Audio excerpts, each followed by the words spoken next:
അധിനിവേശ വെസ്റ്റ് ബാങ്കിലെ വടക്കൻ ജോർദാൻ താഴ്വരയിലുള്ള തുബാസ് ഗവർണറേറ്റിലെ തയാസിർ, ഹമാം, ഇൽമാലെ പ്രദേശങ്ങളിലെ പള്ളിയുടെ ഉടമസ്ഥതയിലുള്ള ഭൂമിയിൽ ഇസ്രായേലി കുടിയേറ്റക്കാർ അടുത്തിടെ നടത്തിയ കയ്യേറ്റങ്ങളെക്കുറിച്ച് ജെറുസലേമിലെ ലാറ്റിൻ പാത്രിയാർക്കേറ്റ് ആശങ്ക രേഖപ്പെടുത്തി. ലാറ്റിൻ പാത്രിയാർക്കേറ്റിന്റെ വസ്തുവകകൾ കയ്യേറ്റം ചെയ്തതിനെതിരെ സൈനിക സിവിൽ നേതൃത്വങ്ങളുമായി സഭാ നേതൃത്വം ചർച്ച നടത്തി. ഏപ്രിൽ 23 ബുധനാഴ്ച ഭൂമിക്കുണ്ടായ നാശനഷ്ടങ്ങളും അത് പ്രദേശവാസികളിൽ ചെലുത്തിയ ആഘാതവും പരിഹരിക്കുന്നതിനായി പാത്രിയാർക്കേറ്റിന്റെ എൻഡോമെന്റ് ഡിപ്പാർട്ട്മെന്റിലെ പ്രതിനിധികൾ ഇസ്രായേലി സൈനിക അധികാരികളുമായും വെസ്റ്റ് ബാങ്കിലെ സിവിലിയൻ കാര്യങ്ങൾ നിയന്ത്രിക്കുന്നതിന് ഉത്തരവാദികളായ സിവിൽ അഡ്മിനിസ്ട്രേഷനിലെ ഉദ്യോഗസ്ഥരുമായും കൂടിക്കാഴ്ച നടത്തി.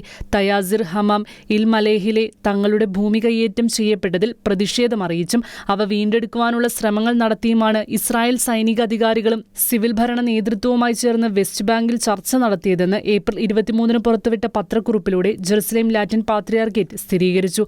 വർഷങ്ങളായി സഭയുടെ സ്വത്തുക്കൾ ഉൾപ്പെടെ കയ്യേറുന്നത് സംബന്ധിച്ച റിപ്പോർട്ട് പാത്രിയാർക്കേറ്റിലെ വസ്തുവകകൾ കൈകാര്യം ചെയ്യുന്നതിന് വേണ്ടിയുള്ള വിഭാഗം ഇസ്രായേൽ അധികാരികൾക്ക് കൈമാറിയിരുന്നു. തുബാസ് ഗവർണറേറ്റിന് കീഴിലുള്ള പ്രദേശത്താണ് ഇത്തരം സംഭവങ്ങൾ കൂടുതലായി റിപ്പോർട്ട് ചെയ്യപ്പെട്ടത്.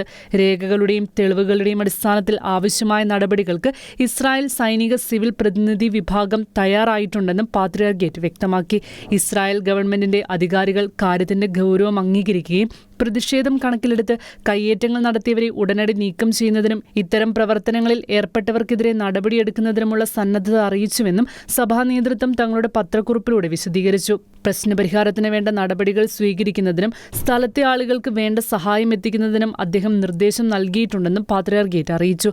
തയാസിറിലെ സഭയുടെ ഉടമസ്ഥതയിലുള്ള ഇസ്രായേലി കുടിയേറ്റക്കാർ ഭൂമി കയ്യേറ്റം ചെയ്തതായും അവർ വലിയ യന്ത്രങ്ങൾ ഉപയോഗിച്ച് സ്വത്തിന് നാശനഷ്ടം വരുത്തിയതായും ജെറുസലേമിലെ ലാറ്റിൻ പാത്രിയാർക്കേറ്റ് നേരത്തെ തന്നെ അറിയിച്ചിരുന്നു. നടപടി സഭയുടെ അവകാശങ്ങളുടെ ലംഘനമാണെന്നാണ് പാത്രിയാർക്കേറ്റ് വിശേഷിപ്പിച്ചത്. കയ്യേറ്റങ്ങൾ ഉടനടി നീക്കം ചെയ്യാനും ഭൂമി പുനഃസ്ഥാപിക്കാനും കൂടുതൽ സംഭവങ്ങൾ ഉണ്ടാകാതിരിക്കാൻ ശക്തമായ സംരക്ഷണം നൽകാനും ഇടപെടൽ തേടി വരികയായിരുന്നു patriarchate. International desk, Shekinah news.